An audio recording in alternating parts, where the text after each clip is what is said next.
You cannot be a success if you are doing it on your own. An ineffective leader, and I see lots of them, are generally incredibly strong subject matter experts that know everything about their domain. And they are great, but when it comes to they move up the organisation, they don't inspire others, they don't empower others, they don't drive huge energy, and the output is somewhat limited.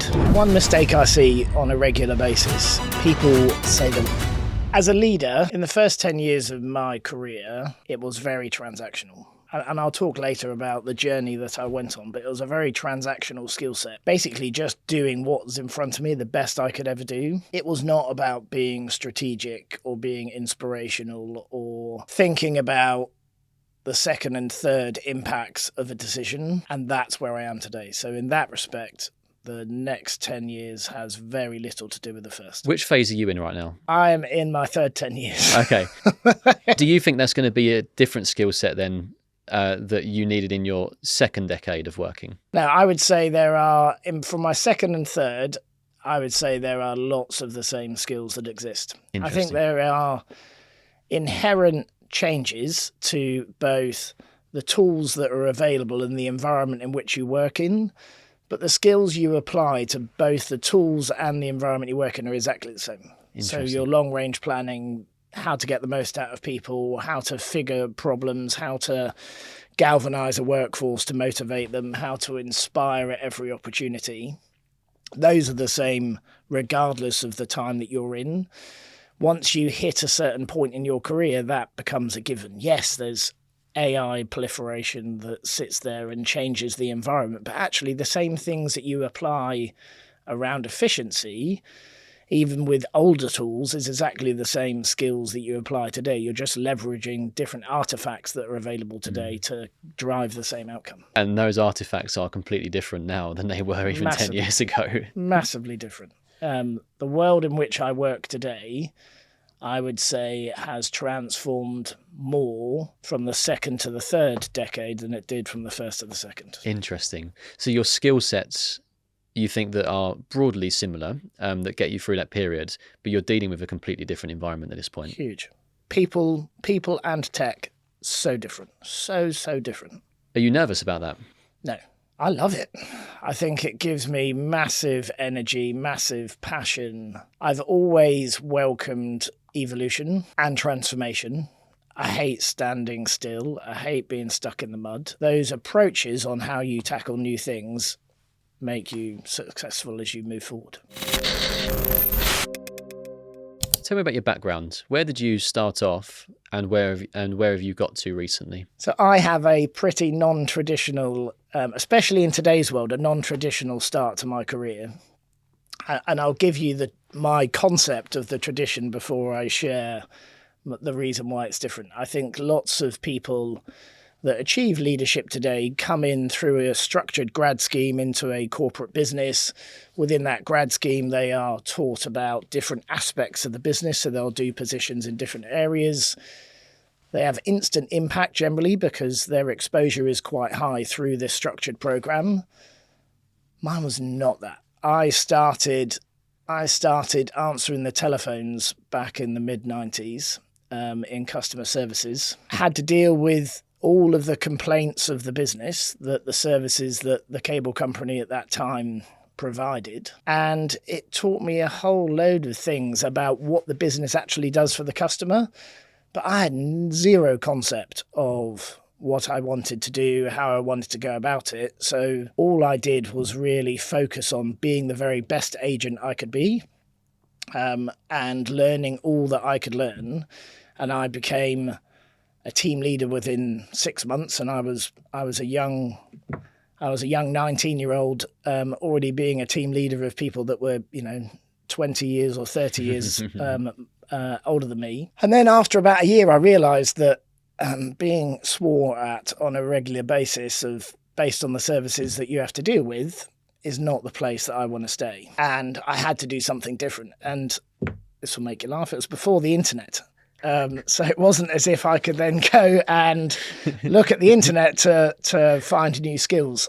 So I decided that I wanted to get into technology, so I bought a book. I bought a book about SQL programming, and I taught myself SQL programming just through reading a book. I learned that our billing system that we ran was based on SQL, and I hacked into the billing system to fix faults into customer services. That was received well, that I was using my initiative to help the business forward. And IT found that the number of ticket faults were reducing. So they asked the leader of customer services, why is this happening? And they said, oh, Colin's fixing them for you. So I then got a job in IT. The reality is, if it was today, I would have been fired for hacking into a business system. Back then I was showing intuition to and then being creative in finding a problem.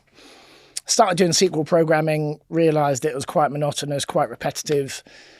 Realised I wanted to change. So what did I do? I bought another book and I taught myself networking, and then waited for an opening within the network team. Got a job as a networker, fixing the national network that we had. And then all of a sudden I arrived at 23. There was an opportunity to become the national manager. So I managed to land that job. And at 23? At 23, I was the youngest national manager in the company. All self-taught, self-created, and I was so proud of myself, absolutely cock-a-hoop about the opportunity that I'd landed. But the reality is it was way too early. So I was a good time guy. I liked partying. At the same time, I liked working hard. And I'd achieved what was my low aspiration. I want to be a national manager. Oh, I'm a national manager. What do I do then? Well, I drifted through the next 6 or 7 years of my time. And as I was approaching 30, I then realised now's the time for change, because actually, what are you actually going to be when you're older? Still a national manager, not moving anywhere. There's a ceiling on your earning potential. It was that switch, that catalyst towards 30, that I then started to go into leadership and not management. And to do that, I leveraged everything from training courses, seeking out mentors within the business, working out the skills that I lacked to be able to develop, to be able to move from what was, management into leadership. And there is a total step change in that. And then from that moment forward, I then started to really have a structured plan on myself on how to develop and move up the organisation. I went to director and vice president, and by the time I left, I ran much of IT across Europe, data centres, contact centres, digital workplace, and that was great fun, and it taught me a whole load. And then I moved into a tech company, into an AI tech company for the last 8 years, where I reported into the CEO, and I led the delivery and services of that organisation. And because it was a managed service play, I had a revenue target attached to me that I would then make sure that I had to deliver the revenue of the organisation. Otherwise, there'd be problems and challenges that I would have to deal with. So that was a huge learning curve. And taking that leadership from what was pan-European to truly global, and having people in 18 different countries that reported into me. Wow. So I'd wake up in the morning and deal with China and Australia and Japan and Korea. And then I would go to bed in the evening, late in the evening, having dealt with Mexico, Colombia, Brazil, west coast of America. Wow. And that was probably the most learning I've ever done at any point in my career. That cultural understanding and expectations placed on that cultural difference was huge. And yeah, so that's where I am today. I'm now in between jobs, and I'm looking for the next opportunity. I don't know what that opportunity is going to be yet. And I think my challenge will be making sure that I plan for that challenge and don't drift into what appears to be a good job and then I hate it. I want to dig into this in a moment. I think this is fascinating what you're saying. But I actually want to go back to that you said about the 30-year-old self, because I've often referred to it as like a quarter-life crisis. Like, I think that people get to the age of like 27 and they start to see this number of 30 years old coming. It feels quite daunting. Am I where I want to be in life? And I imagine there's actually quite a few listeners who are in this age bracket who are thinking about this. Am I where I want to be? I'm ambitious, but is this the job? Is this the career? Can I make a pivot? What is it about that age? Because I went through the same, by the way, probably 27, 28 when I had my sort of like, I call it quarter life crisis, but it was that inflection point, which then actually propelled me onto the next step of my career, and I focused a lot more. What do you think it is about that age? You start to see differences around you. There is a difference in you. I had bought my second house.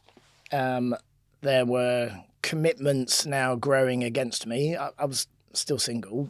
It wasn't as if I had, a family structure around me, but I had commitments. And also the people around you, when you are in a large corporate, you can see changes in them. They are accelerating through their career. They're starting to move on. In those early stages, I think everyone's just trying to be transactionally effective.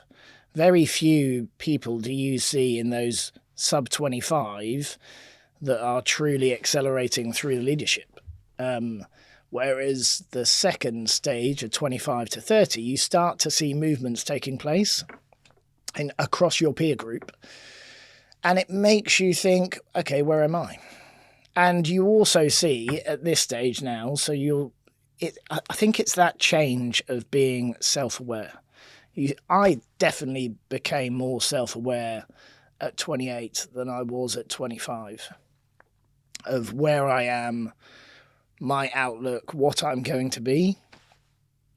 And I saw managers that had been in their jobs for 15 years, not moved. And you start to think, that's not what I want. So I have to change. I actually think that was a very similar thing for me, which is, am I where I want to be in my career at this point of my life?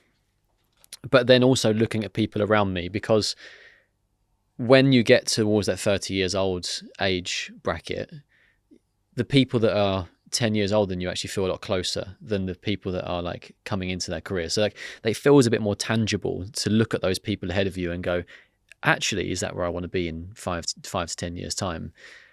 Is that, it could be monetary, it could be position, and am I going to drift through this, or do I need to course correct?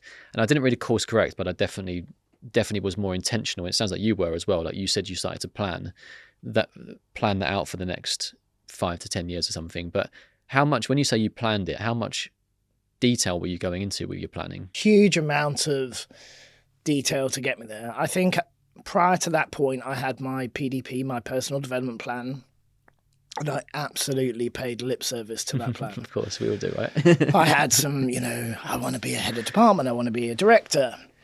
But I had nothing about where I am today, what skills I have today, what skills do I need, and how do I plan back effectively. And it wasn't until that point of where I started to plan back effectively to work out that gap analysis. I think it was probably that gap analysis that really helped change where I was, and having discipline. There's 2 moments in my life. One, when I was in education, that I realised it was down to me, not anybody else. Yeah, nice, okay. And unless I took control of my actions, I was never going to achieve my goals. I would simply drift and miss, and then question why I missed. The lack of self-awareness between 25 and 28 through, I've missed. Why am I not getting that start?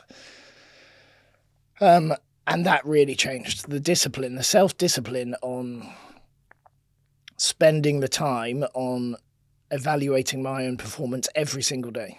So at the end of every single day, I would take 10 or 15 minutes, structured time, and think about my performance for that day. In each meeting, was it good enough? Was there any improvements I could have made? Did I then go seek my mentor? Did I, and set time-dated goals to achieve and hold yourself to account for it. If you miss it, it's on you, nobody else. You didn't make time. And that really helped accelerate my career much quicker than anything before. And I think that's where I reckon a lot of people actually fall down, which is they expect the company to be providing for them, recognizing certain things and stepping in. But actually, we had a call before this, and you came across as somebody who's very emotional, intelligent, and very, very self-aware. Has that always been the case, do you believe, or did it come at that point? It came at that point, and I don't think it came at that point. It started at that point. Right. I think just the realization I was not going to achieve the things I wanted to achieve on my current trajectory without change, that was the thing that happened at 28. I then had to seek lots of different coaches and mentors through that skills gap analysis to help me understand where I was and why I was like this and why I perceived things in this way and why I dealt with things in that way. And those people along my journey helped me dramatically in being the person that I am today. How did you find those people? Challenging, tough, rewarding. I think people don't need to help. People don't need to help you. I think I've achieved what I've achieved today through being a nice person. Being your true, authentic self and being the person that you truly are, not somebody you're not. And generally, where you open yourself up, show vulnerability, people want to help. And those people are incredibly rewarding because you're exposing yourself, you're bearing your failures, you're bearing your issues in an open and honest way. And generally, most people want to help when they see those things. I think a lot of people believe, though, that they are going to be judged by that person. So if they seek some mentorship and if they have something that they're dealing with and they're struggling with and they are maybe showing a weakness, they might feel like actually that rather than going and asking for help, which is what they should do, feeling like actually I don't want to show a level of weakness to this person. I think it comes down to who you are talking to and why. So one mistake I see on a regular basis, people say they want a mentor. Fantastic. Everyone should have a mentor or multiple mentors. But people do so and they pick their boss's boss or their boss's boss's boss. And they do that for one reason, really, which is I want to be seen in a different way and I want to get a step up in my career. Only once, and I've probably had 15 mentors, only once has been within the same hierarchy. Right. Everything else has been outside, and it's actually better. It's actually better to have somebody outside because with mentoring, there is a contract between the mentee and the mentor. Generally, what is said within that environment is safe, but there is always a risk to it. There's always a risk that there is leakage of information depending on the subject and the approach. But when it's outside of your hierarchical structure, generally it's about pure development and not job leaping and not trying to better yourself over your boss, which is what it can be seen as. And I think the other aspect about feeling like you can't show weakness, I see this commonplace across lots of different leadership and management positions. If your boss has hired you, has made a choice in you, generally they want you to be a success. Yes, you are either coming through the ranks and they recognise that and are taking a chance on you, or they're hiring you in from outside to be effective in that role. But the boss does not think you know everything. The boss thinks that either you know nothing about the company that I've hired you into, so I need to help you through that process. Or if you're coming up through the ranks, there are things within this role that you have not experienced before.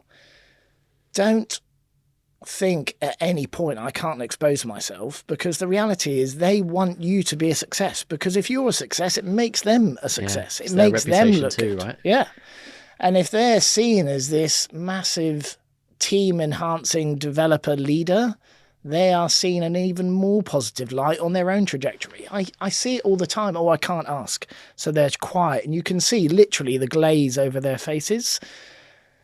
There is no harm in a stupid question. Yes, there's a challenge around the timing of your question. Mm-hmm. If your question is going to absolutely divert the progress of the meeting, note the question down. Note the question down and then ask it at the correct time. So I think there is a risk on timing of your question. There is never the risk on stupidity of your question. Do you think that people actually look at you and see you as a good leader? Yes. It sounds so conceited. There are times in your career that you get to see it. Either people want to make time for you. I think you'll hear me in this discussion talk about time a lot. I think it is the rarest and richest commodity that exists. Making time for people, you two people, making time to think, making time to execute, being disciplined with your time on development, all of those are difficult. And they are just as difficult for everybody else, especially the higher up the organisation you go. So one way you can see it is people make time for you. Because if you're a good, effective leader and a good guy, they will make time for you. Another point is when there is change in the organisation. So perhaps it's a redundancy program. I've made so many people redundant in my life. It's a horrible thing to do, but you do so with empathy and respect. You do so as being a compassionate leader. And I think 99% of the people I've made redundant have all reached out to me and are all willing to work with me again, want to continue to follow me. And perhaps the other point is when you leave the business, like the proactive impact that you have where people take the time to lean in to help. So I did my LinkedIn post about 3 weeks ago to let the world know that I'm now available for work. Within a week, I had 25,000 views of that post. I had well over 100 comments, and the comments were lovely and about being an effective leader and what a great leader I am, and they would always happy to work for me again.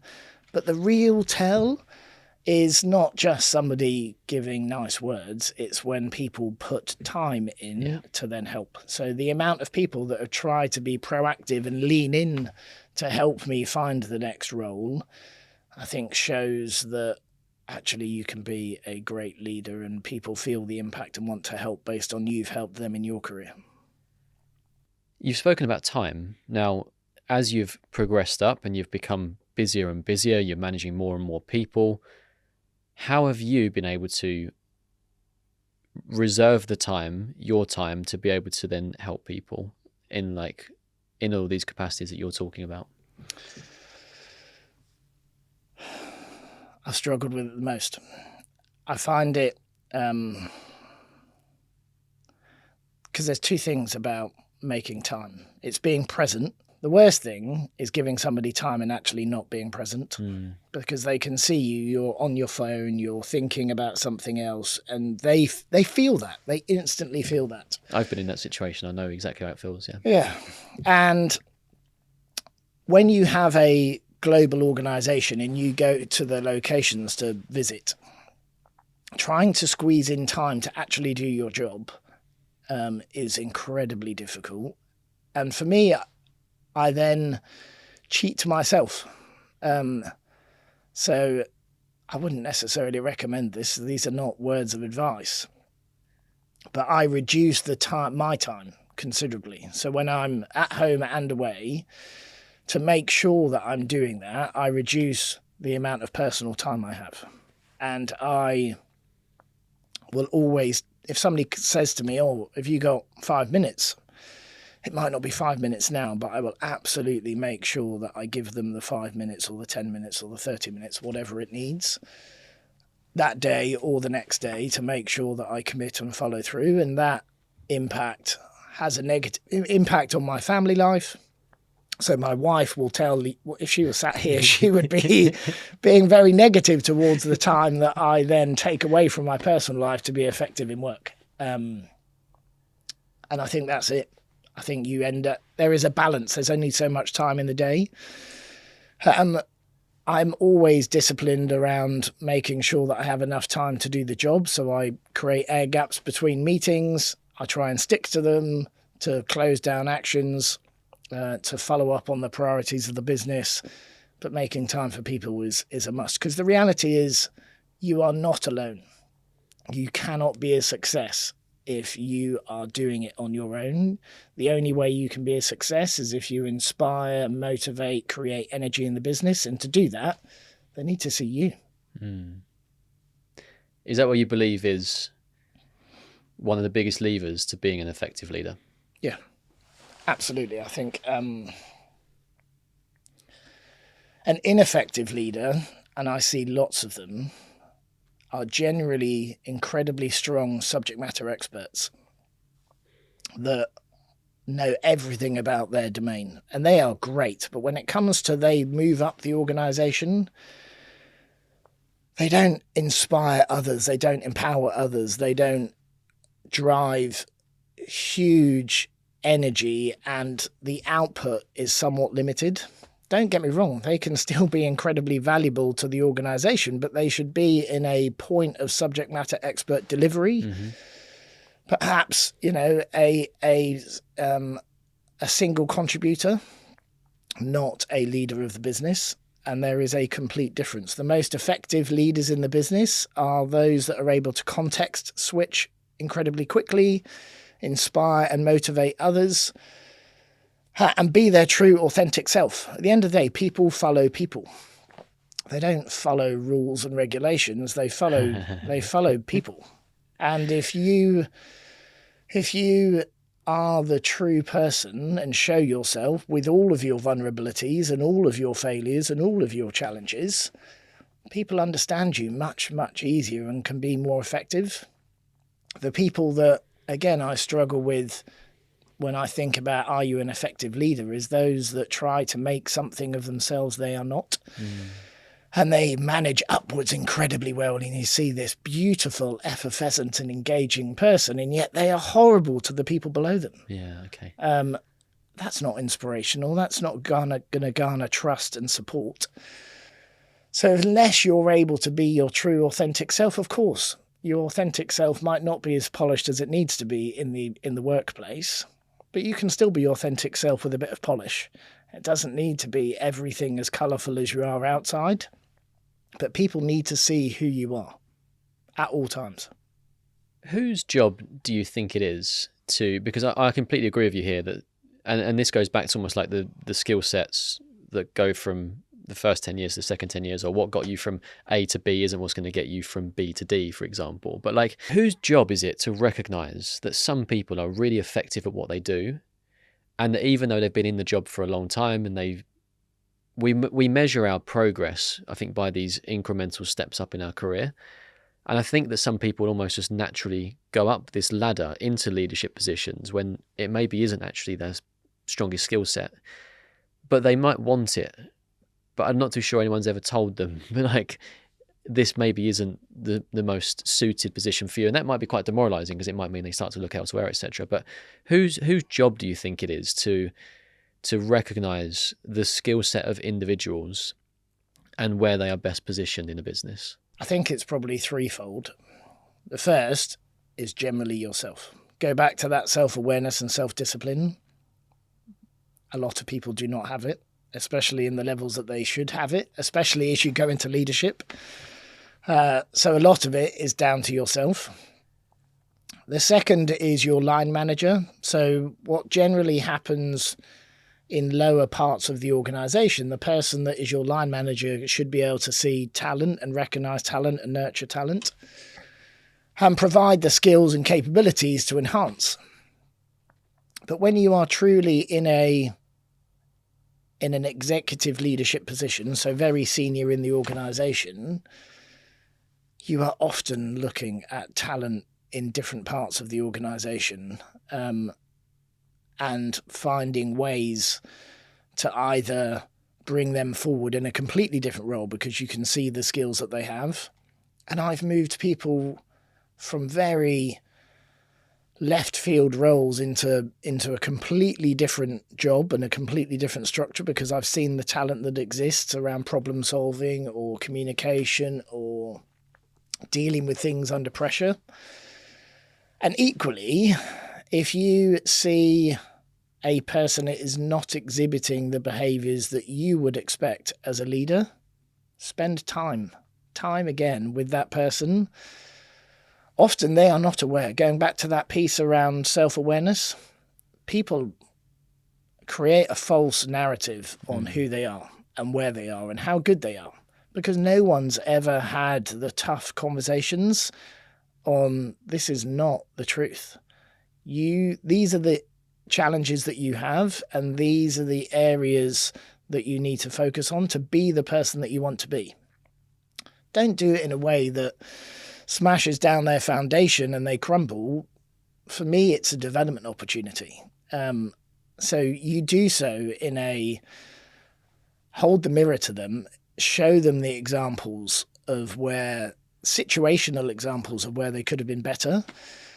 9 times out of 10, those people have grown from those conversations and can see the error of their ways. Others, to your point, have left the business because they don't agree with your feedback, and you are then seen as a detractor from their growth path or a barrier to their growth path. Either way, it's not a position that they can be in. But often, more often than not, it's because they are not aware of the challenges they have in their behaviours. Do you have a particular way of delivering that feedback in a very disarming way?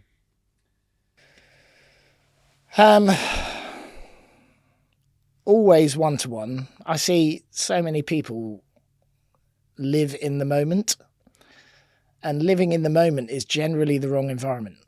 So living in the moment might be in a room with 10 people, and something happens and the feedback is provided there and then in front of the other 9, or in front of the other 8 if there's 2. And that is so negative and impacting. So always, always, always create the right environment for you to provide the feedback, and do so in a way that explains the reason why you're giving the feedback first. Don't just give the feedback. And do you do that you frame it in a positive way? This is constructive, this is to help you develop, and those sorts of things. Yeah, or you can I'm saying this to help and to make you realise that this has to be different. If you don't adjust and change, these impacts that you see today are going to continue.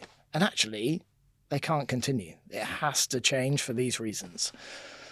So you can change it in any way you like, but always set up the reason why you're giving the feedback, explain the impact of why you're giving the feedback, and then the feedback. And generally, do so in a calm, relaxed, thoughtful way, without any emotion. As soon as you attach emotion into it, because some of the areas of feedback could be anything, could be gender related, race related, performance related, who knows? So they can be quite divisive and emotional conversations that you have to have, but you have to have it in an empathetic and relaxed way to be effective.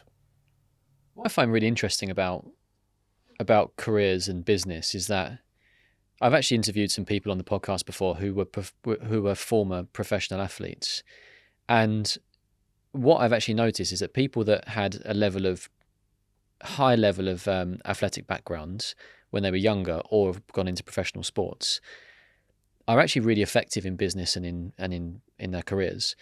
And I'm trying to understand why, but I think it's because of the feedback that they've received all of their life. They've been able to analyze and receive, in some cases, instant feedback, but it's often, this is how you improve, and you're watching your game tape, or you're being told about your performances and those sorts of things. But it's something that becomes second nature, is that they're very comfortable with feedback, analysis, and self-development.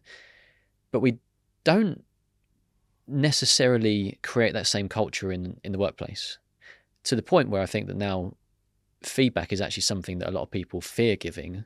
I don't know if that's your experience, but it does feel like at the moment there are people that are hesitant to give feedback, so they're unsure about how it's going to be received. What do you think about that? I think there's not enough development and training on 2 things: personal impact and management giving feedback. What you often find, especially through the lower levels, is people become good in their subject matter of expertise. They lead a small team. They then lead 2 teams, And through that time, it's absolutely organic. They've moved through this stage. So by this time, they might have been doing management for 5 years and have now got a team of 20 people, as an example. No one has trained them apart from all they have seen through their line management. So they've learned by osmosis, not through structure. And if they've only seen the skills that exist above them, generally they're not going to have the breadth of dealing with the people below them. So I think there isn't enough training and feedback in those areas. I was fortunate enough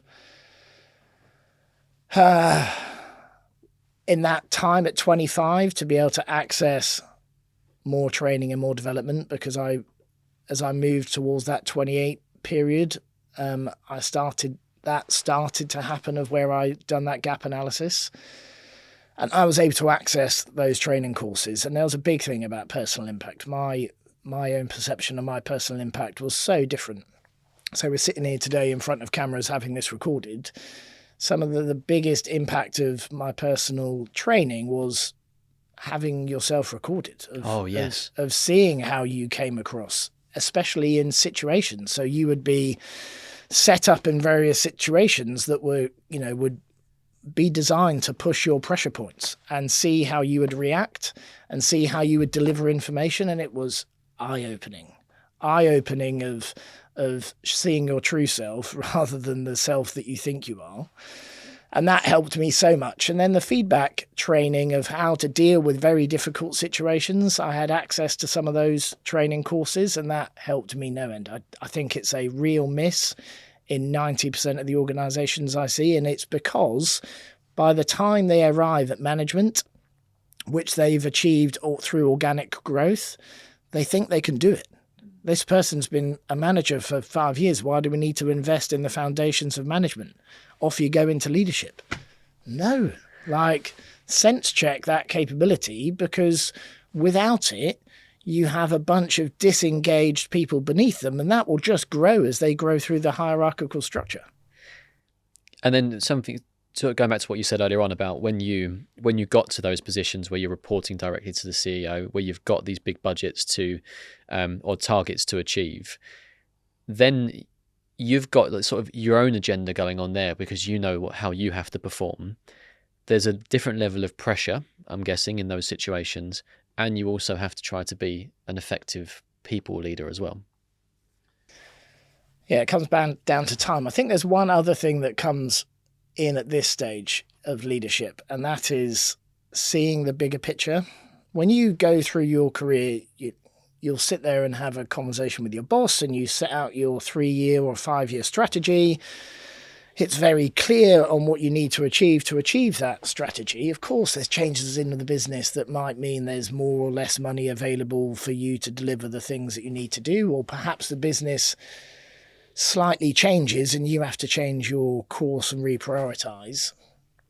When you are on the leadership team of the business, the priorities and strategies that you have that need to be delivered are a given.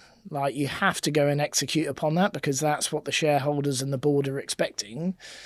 But equally, you might find that there is another area in the business that has nothing to do with you that is struggling and needs your support, and you will have to go and spend more of that precious time for the business to be effective while still doing the stuff that you need to do as well. So I find when you are truly on the leadership team, you have to do what is best for the organization, not just what is best for you. So you have to be selfless at all stage and truly partner. The most effective leadership teams are those that partner with each other, that don't sit there in their own world with their own self-agenda. When you partner correctly, you're helping each other out. It's for the betterment of the performance of the company, and generally the shareholders and the success of the company grows with it.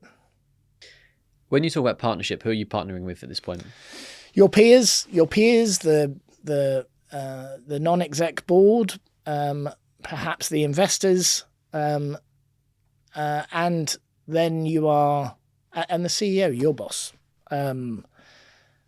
Your boss will be very clear on the challenges that they have, and you will either see it yourself. I've always been a person that not only am I pragmatic in knowing what I have to do, but I'm always looking at the business and trying to see issues and challenges that need to be solved outside of my own box. Right.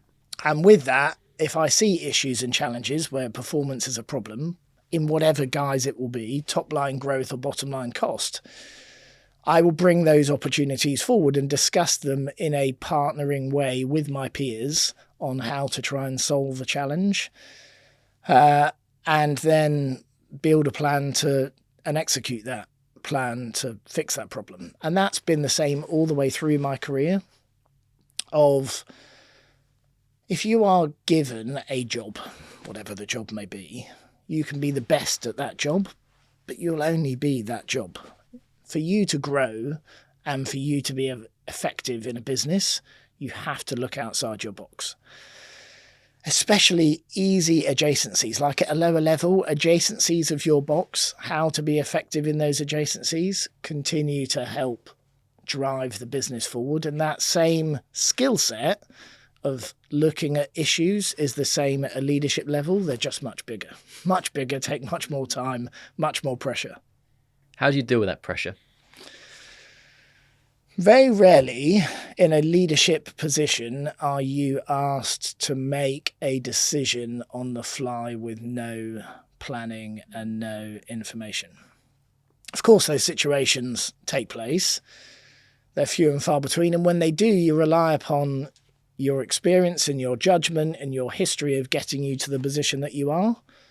But generally, when there is a business challenge, it is known about for a while, and you have been working with your teams to find the solution. So for me, how I deal with that pressure is just planning effectively. It's not about me. It's not the Colin Miles show.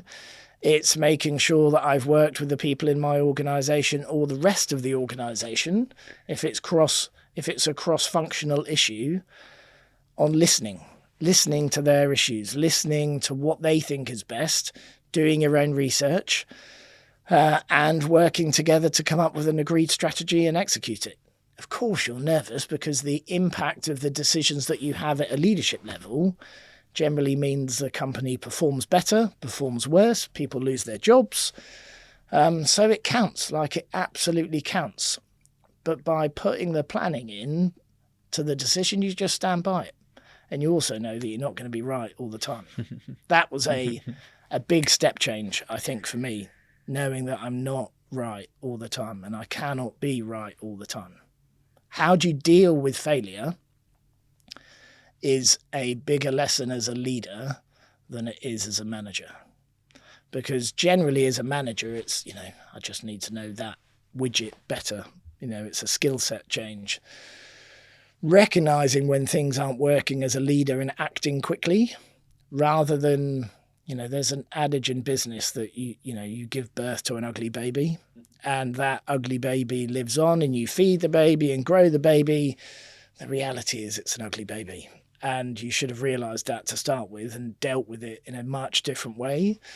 So learning when things are going wrong and then course correcting quickly, no matter how strict and difficult that course correction is what sets leaders apart. And even if it's your pride and reputation that's on the line.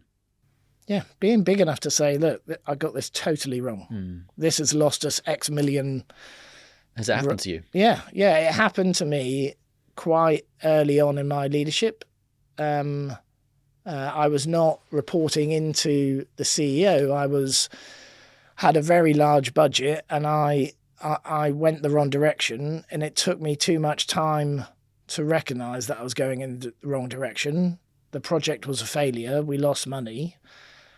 And that process taught me so much that I need to have the right KPIs in place that trigger when things aren't working well, and also trust in your judgment.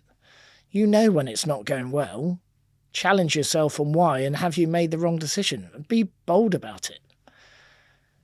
that you can't go through life with absolute perfection. It just is not a true statement. So with that, how do you course And if correct you and do, adjust? you're doing something went wrong. Like you're not analysing it in the right way. Correct. Yeah, you've had the wrong KPIs of what success looks like. If you go through life with only perfection, you're not being hard on yourself. You're not being truly self-aware. Or your ambitions aren't high enough. Yeah. And you're not testing yourself properly. Yeah. When I'm listening to you speak here, even the way that you're communicating, like as you're speaking, you are reflective in what you're saying. And you're a very articulate person. Do you feel that that is an essential skill when you are dealing with managing people, when you are at those leadership levels? You've got a lot of conviction in what you're saying. Do you think that, like, to give people around you confidence, the board members, the non-exec directors, the CEO, do you think there is an element of of perception that you have to give them confidence that you know what you're doing? I think there's a difference between up and down, and I'll explain. Up, i.e. the board members, the investors, they care about the outcome, not how polished you are in delivery. So if you say you're going to do X and you do X, and the next time you come along and they ask you to do the next Y and you deliver Y, confidence builds from that. You could be the introverted, shaky person, but if you execute, that's all they're really looking for. Have trust. The word trust, I think, is so inclusive of what everybody needs in the organisation. The people that work for you need to trust you. The people that you work for need to trust you. So if you can land trust in whatever way is good, then actually the way in which you deliver trust is almost immaterial. The down piece, there's short snippets of time that you are available and aware. I think it takes a longer time to land trust if the times that they see you, you don't provide confidence in your delivery, in your messaging. But they will learn over time that the outcome in which you deliver and the things that you say are true. So you can be the most introverted and shaky leader if you are incredibly good, and they will follow you and bash down walls because they trust you, and you can show them that you trust them. Do I think that my style has helped me achieve the position that I do? Yes. But if I didn't have that authentic, true self, that I try and have integrity in everything that I do, I think that is the main reason for my success. I just think there's many more things that I'm able to do because I'm concise and articulate. And I was terrible at it. Public speaking, I was the worst at it. This is very reassuring to hear. I've done lots of conferences over my time, and the only reason was at 28, I realised I was rubbish, and I was shaky and unsure of myself and didn't know how to perform. So I put it in my own development plan that I was going to go and do lots of public speaking and conferences, because I knew that I had to jump in at the deep end to develop my skills, not theoretical. I had to do it in reality. And I remember my very first conference was in a information security trade show. And there was about 50 people in the room, and I was talking about some technology, and I'd wrote everything down on pieces of paper. And I started and said, "Hello, I'm Colin Miles," and that was the only bit of confidence that I had. And the rest of it, I gripped the lectern and read the entire speech that I'd created whilst gripping the lectern. And I looked up, and I'd lost the audience at some point during that, and they were all heads down, either asleep or reading their phones. And I realised that I needed to change. So I then started to do more and get feedback and look at other people and how they started to develop. And that helped me become more concise in my delivery, clearer, have more time. And by the end, I've been keynote speaker at a HP event, where I think there was 25,000 people in the audience, in big stadium seating. And I walked out with purpose, and it felt great, absolutely fantastic. And that was only because of the journey that I had focused on to develop and get there. And that's the same in talking in business, in talking to you. Those same lessons of public speaking count. Take time in your delivery. Think about what you're going to say. I have a natural skill at being able to think about what I want to say very quickly and deliver it. What I'm not as good at is planning a very long speech and executing that word for word. Generally, I fly by the seat of my pants with the right direction and go with that. I actually want to dig into this for a bit because it's something that I'm starting to do a bit more of now. So I'm asking this question selfishly, but I think that everyone fears public speaking. And I've been in that situation before where I'm almost like trying to read from my notes and almost get it word for word perfect. When you go out now and you do those, a speech in front of 25,000 people, are you calm when you're doing that? No. Oh, you're not? Okay. No. You go through all the same emotions that you do if you are a nervous speaker as you are a confident speaker. So your adrenaline kicks in. Your adrenaline will either cause you to run or fight. And I've just learned to harness it in the same way. So I'm stood behind the curtain, my name is being read out, and here we have Colin Miles, and I'm there doing star jumps behind the curtain. Purely because I know... Genuinely, by the way. Yeah, genuinely. Okay. So I was taught to make sure that my diaphragm is open and I am feeling tall and ready to go. So there's lots of stretching with your arms up and down. There's star jumps to make yourself feel loose and relaxed. And then, as long as you're not out of breath, so you're not doing a workout, you're then able to stride out onto that. Your chest feels open and you're able to say hello in the way that you would expect it to take place. And then making sure there is an air gap between your sentences really helps as you go. Now, if you leave too big an air gap, it looks manufactured, and that's the wrong thing to do. But the air gap helps people process information and also gives me time to make sure that I'm thinking about the right word. And to your point, I used to do exactly the same as you, which is I would train myself to memorize word for word. And what would happen is I would get a word wrong and I would then fumble the rest. It would completely knock me out of the whole flow of the conversation, and it would just crumble away. I would crumble on the inside because I've then, oh my God, I've forgotten this key word. Nobody knows, and the biggest thing that helped was just the training, that nobody knows what you're going to say, which is why if you have any visual aids to help you in a meeting, never ever have written lines and sentences, because people read it and not listen to you. Simply have keywords on there. Very less is more. And think about, more importantly, on your visual aids, the transition, the conversation that you're having between slide to slide, not necessarily anything else. Because the worst thing is you articulate what is shown on your visual aid. Great. There's like 6 or 7 keywords. You've added the rest because you know your content. And then you go to the next slide. And I'm now talking about this. There's no transitional conversation. And the reality is, you've created this podcast today to be conversational. A presentation, a public speaking event, the best ones are conversational. So the transition is almost more important than the slide itself, because you need to take people on the journey with you, not just share facts and tips, which is as boring and as false as humanly possible. So it was actually my wife that really honed my skills on transition.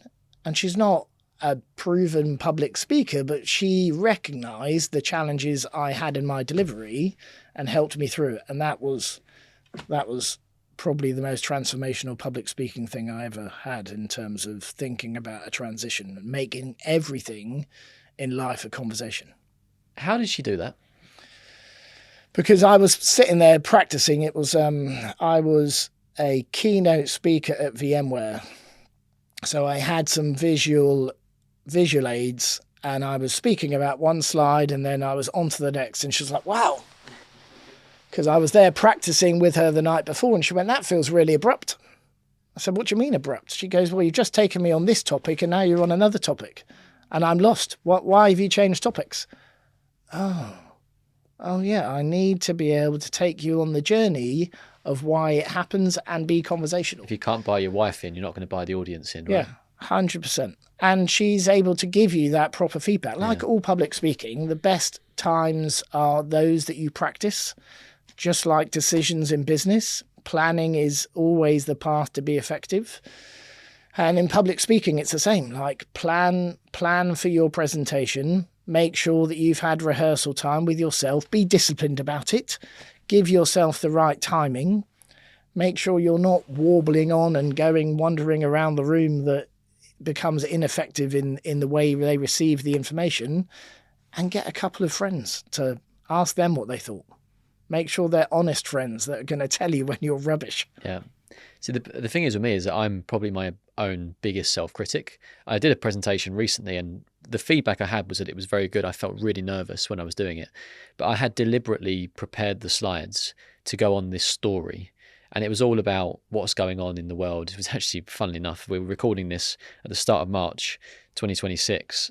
I was doing this presentation probably a month ago, and it was all about how we're preparing for client portfolios given like in 2026, but with a few like key things like AI and potential military escalations and those sorts of things. But I was going through this story, but I was rushing between slides.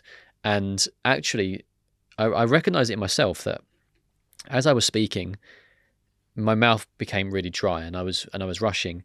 And I was actually taking sips, not because I was trying to create a pause, but because I needed to. I was like, I had like feathers in my mouth at this point. So I was taking sips, and then the feedback I actually got from one of my colleagues was, those sips were actually really well timed. And I was like, they were not deliberate, let me tell you.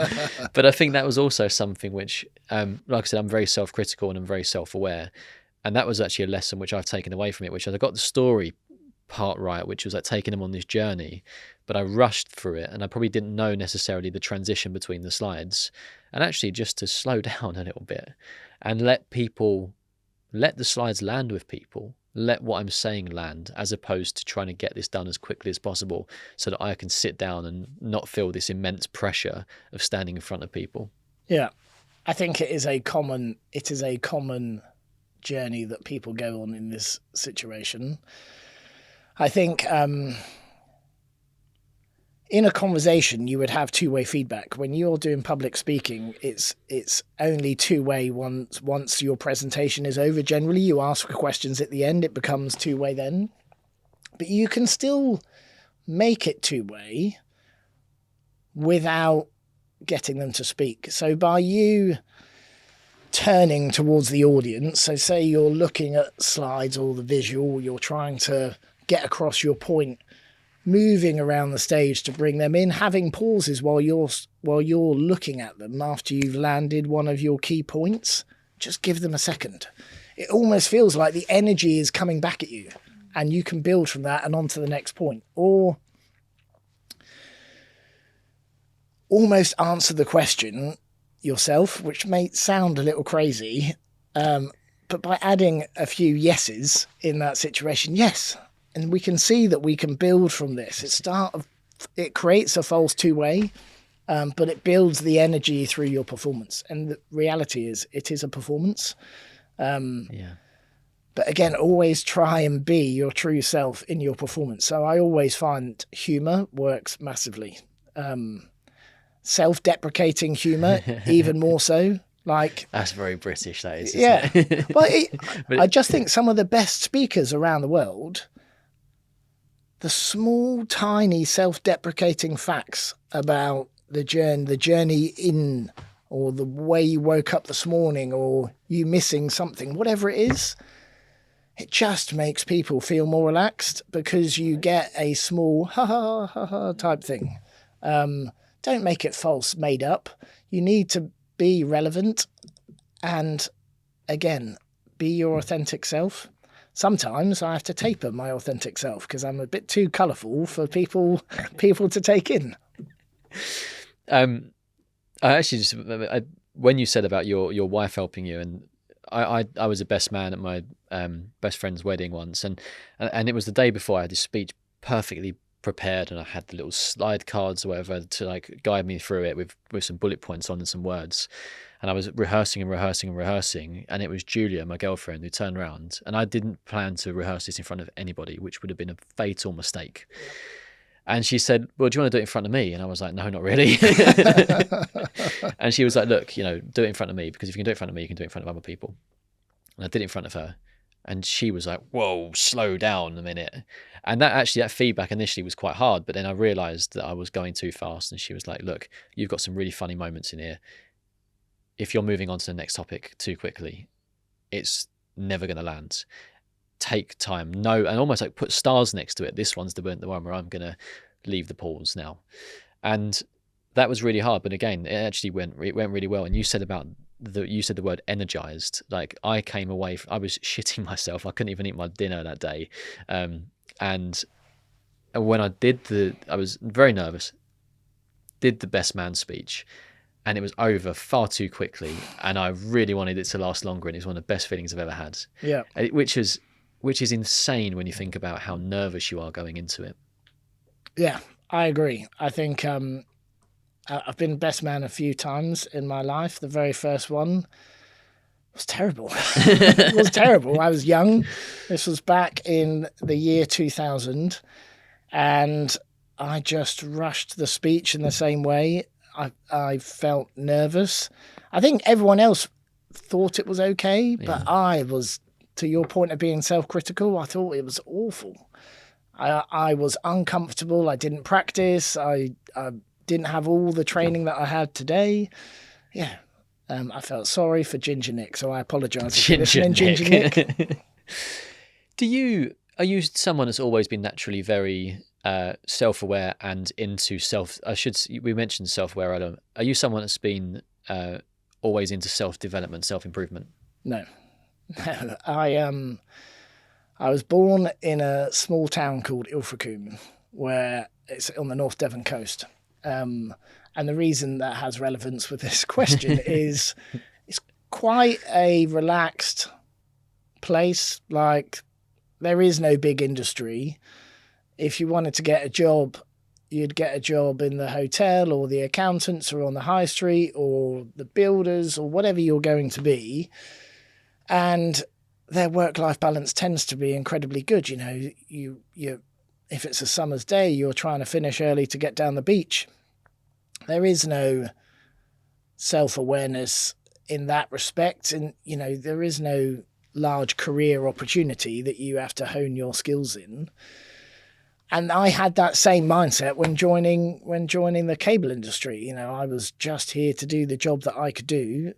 It wasn't until you have that inflection point of seeing your peers change and you change that I then had the opportunity to think, right, what do I need to do differently? And I think some of my mentors, and I had a great mentor in HR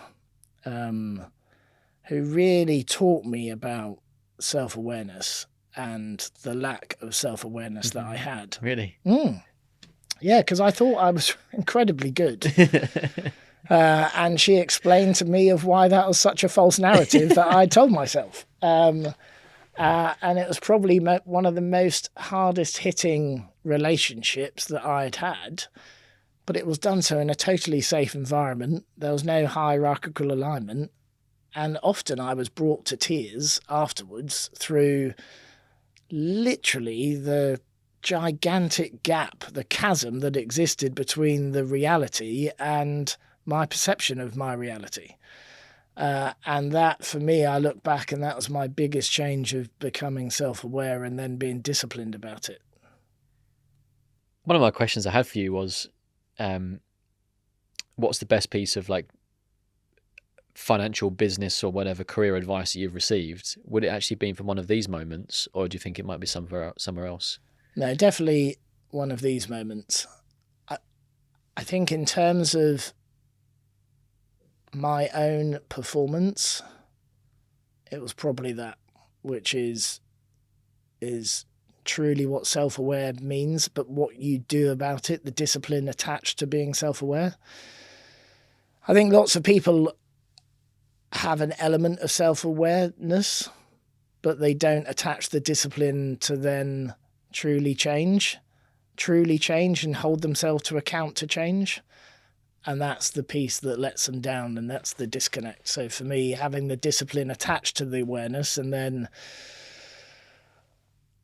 just being honest to yourself on the changes that you need to make and why it matters is big. And I think there's some lessons in life that are exactly the same lessons in business. Treat others like you expect to be treated is so simple. Your mum taught you that when you were going through school, and how you'd interact with friends and enemies or difficult challenges. And the same rule exists in business massively. Like, if you need help, ask. And that show of vulnerability generally will foster and garner a deeper relationship with that person.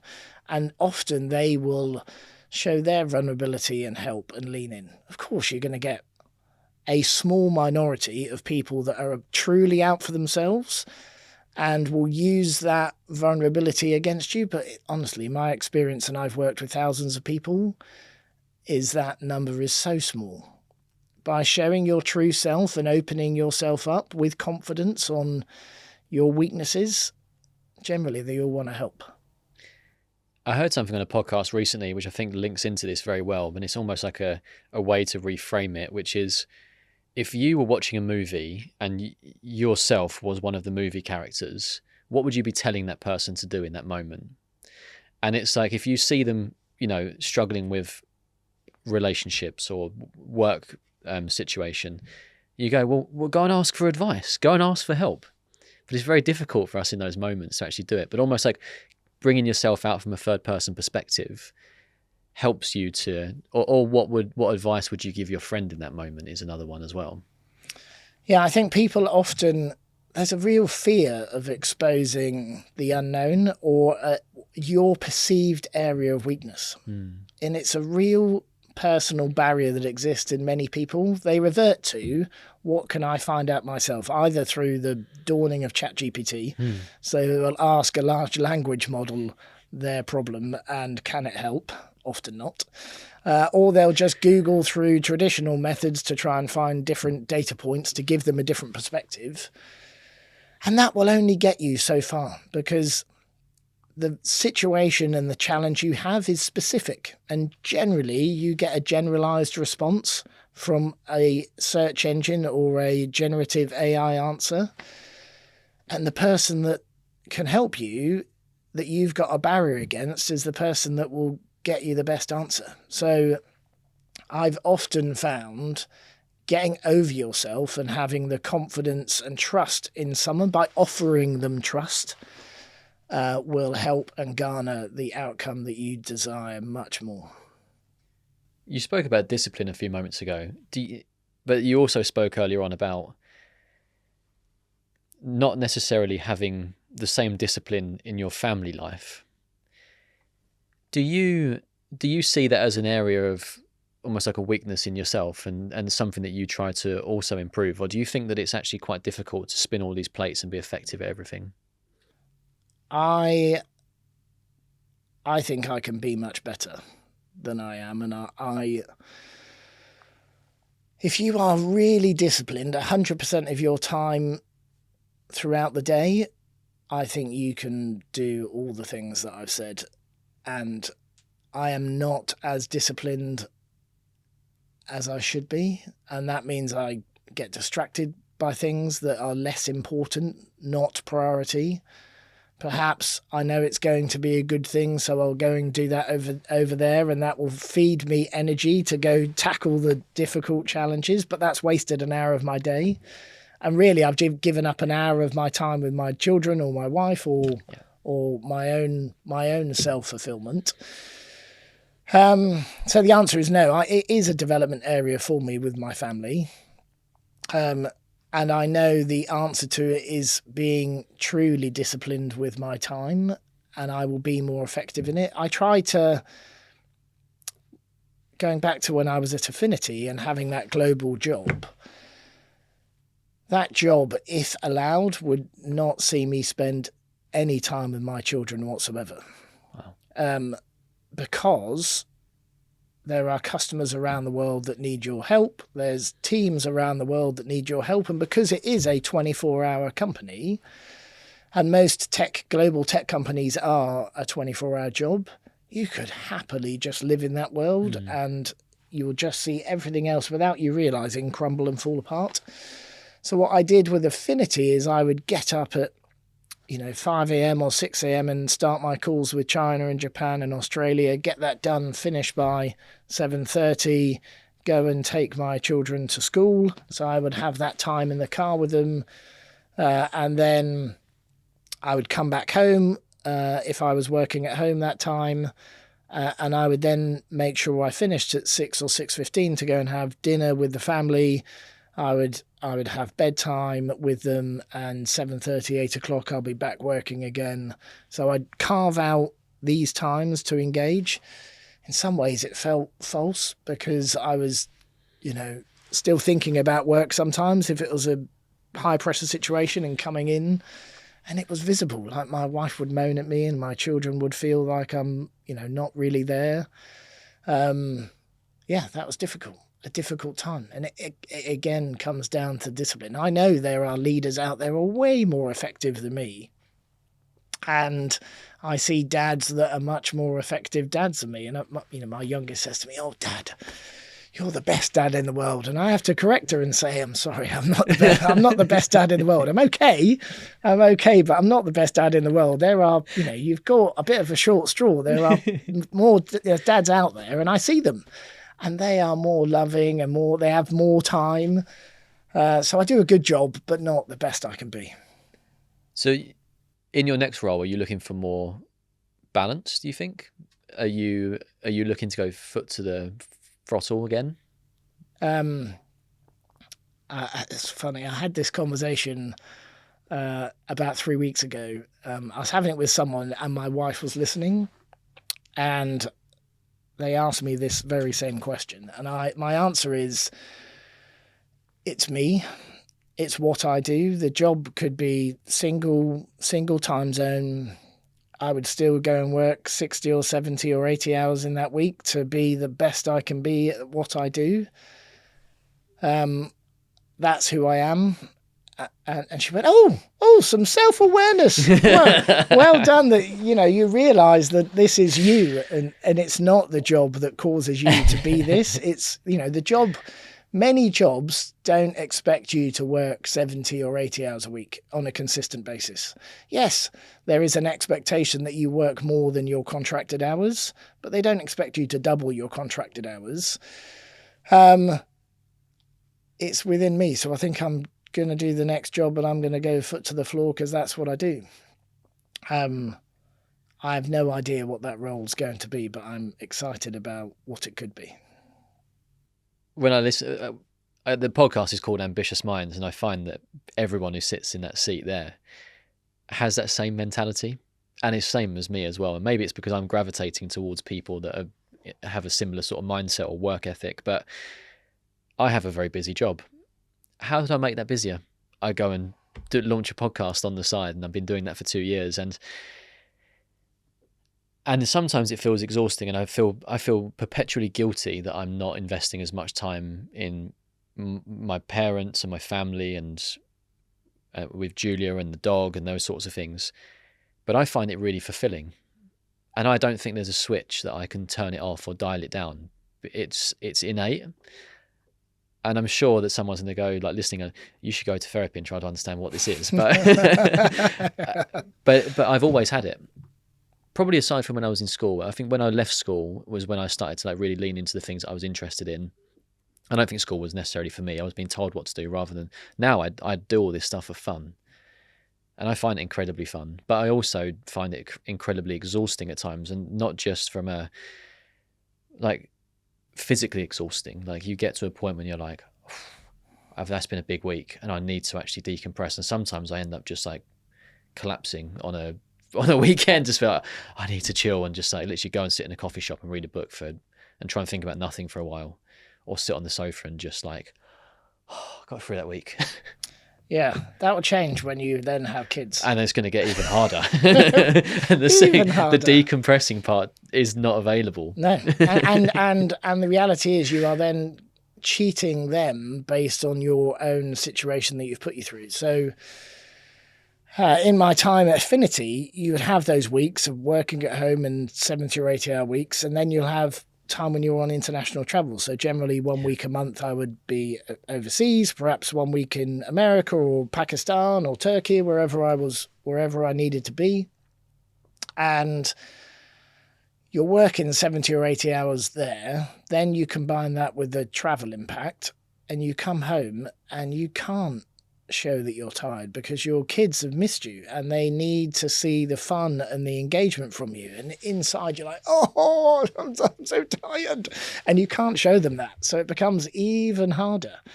But yeah, it doesn't change the outcome because you're motivated to do the things that you want to do with your mindset. I don't think I'm going to change. I'm definitely not going to change now. And I don't see that changing in the next 10 years. Diana, when she's listening to this, will be, oh my God. Do you think, and this is the final question now, but do you think that your version of ambition or success has changed as you've progressed through your career? Massively.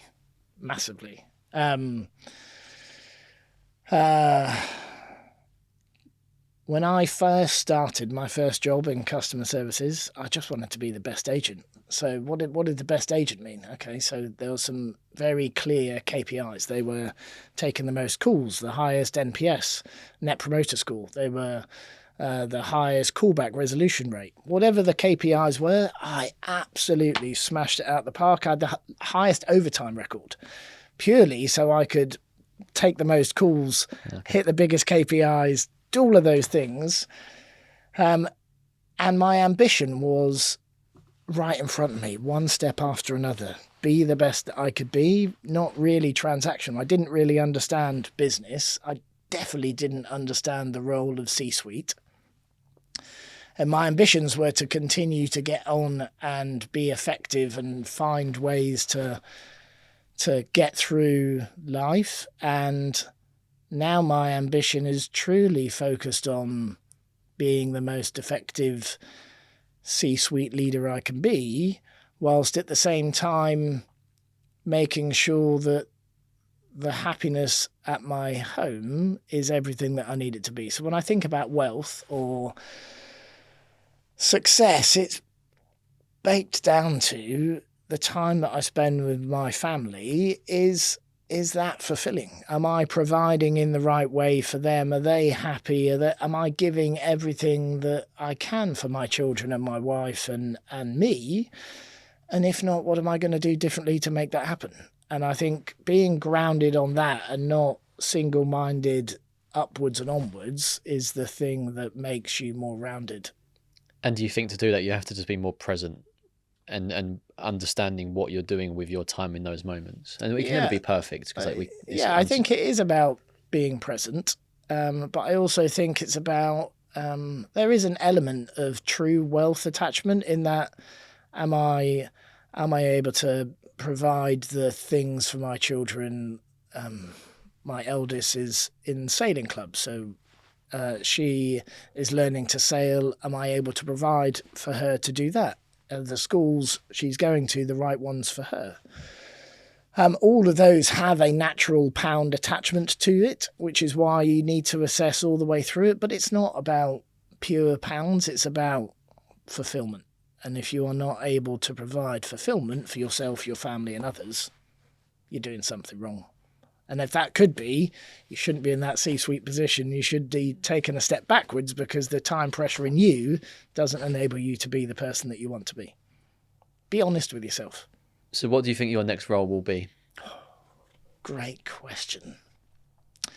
My desire would be to move into another growth-orientated business.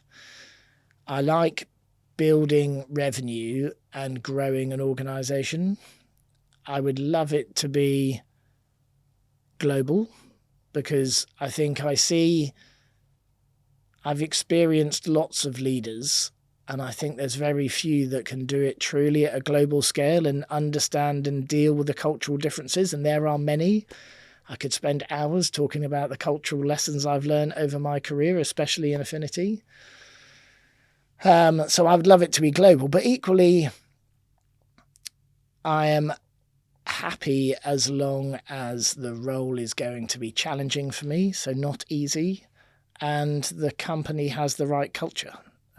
Yes, you can add to culture and change it, but it takes a long time. So I will be making my choices of culture as a priority, and growth as a priority. But before you go into there, how do you know the culture? Do you speak to people there? Do you know you've got a good understanding of the marketplace? Yeah, there are many companies that I do not know. Yeah. I have a great network, but it is absolutely about going to ask people. That 6 steps of connection for everyone around the world is something that is not to be underestimated. Going to seek answers about what it's like to work somewhere, either through the lens of a supplier or through the lens of somebody that's worked inside it, is a great opportunity. And again, as your network grows and think about your target audience, the access that you get to that information just is more readily available. Yeah, that's true. I could talk to you all day. Genuinely, I could continue this conversation. We've been going for quite a long time already, almost an hour and a half, which has flown by in my view. But it's been wonderful actually to sit here and just learn from you. I think I've learned a lot about probably things that I need to start thinking about in the next stage of my career now. Particularly, I think actually how I manage and lead people as my team gets bigger, to help me to actually be successful at what I do. And I've not been a very good delegator in the past, and I think that's probably going to be the one thing that I need to focus on. But listening to how you approach it has been invaluable. And that's the beauty of hosting a podcast as well, that you get to have people like you sit in a room and talk, and I can just learn from you and hopefully learn by osmosis and just absorb as much as possible. But what an amazing conversation. I really enjoyed it. Thank you for your time today.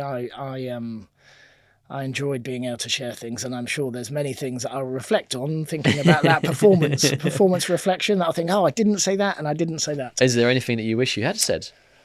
I think there's probably something about your point of how you lead others. There is a huge difference between leading people that deliver a task and leading leaders. Being able to bestow trust and accountability whilst having the checkpoints that you put in and the guardrails for a leader to be a leader. It's very easy to say, right, I trust you, here is your organisation, and leave them to it. How do you truly test that the culture is not changing towards what they want and what they need it to be, as opposed to what the drive and direction that you're giving? So being able to think about skip level meetings, be able to think about town halls, be able to think about all the opportunities to put the guardrails in that fosters the right culture, and making sure that they are giving time for people, is key. And if you only focus on the task, you will only be good in a silo. And do you think that that's like the differentiator between people who are good leaders and who can lead at scale? Yeah, absolutely. Absolutely. People who are generally silo orientated struggle to context switch and struggle to be able to lead others at scale, because actually you don't put the right control points in to make sure the organisation is going in the same direction. You don't spend enough time in doing things like town halls, which are a burden of time. but the impact of that for everybody else is huge. Yeah. I hadn't really thought about, we have town halls and you listen to them almost like you feel like you're obligated to, but actually, like, from a leadership perspective, you're saying that's actually where you can establish those boundaries and guardrails and the culture and those sorts of things. Yeah, being able to at the junior levels, which is generally your most productive area, or should be your most productive area, because that's where the highest output should be on the task, they don't get many opportunities to see leadership. They just don't. It's not like they're in a meeting and they can discuss and challenge. So you doing a town hall for them is about their opportunity to see you as a person and what you stand for, as well as what the company is doing. So yeah, I think it's massively important and beneficial to the organisation, and people always have excuses of not doing it. And generally the organisation will not be a success unless you commit to these things. People are left wondering with an air gap of information. Oh, my boss told me this, but my boss heard it secondhand. Yeah. And there's the context of which the message is now missing because they've edited it and edited it and edited it. So doing the town halls risks having a cohesive organisation that truly understands the reasons why we're going in this direction. Yeah. Actually, I'm going to give him some credit, and I would say he appears to be a very good leader. We've had a new CEO come into our business recently, and he's listened to the podcast. He messaged me on a Saturday morning saying he was listening to it and asking questions about it, which I think is a sign of a very good leader, that they have actually taken the time to do that and message.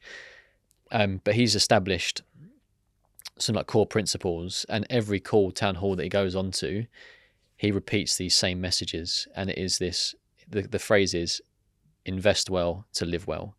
And it's something that that's the confidence that we need to give to our clients, what we're doing behind the scenes, so that what they can do. And every single time that he communicates, he's the same message all the time, and he's sticking to this philosophy about what we're doing. Yeah, it's good. Strong. Yeah. Fantastic conversation, Colin. Yeah. Thank you very much. Really good. Thank you. Thank you.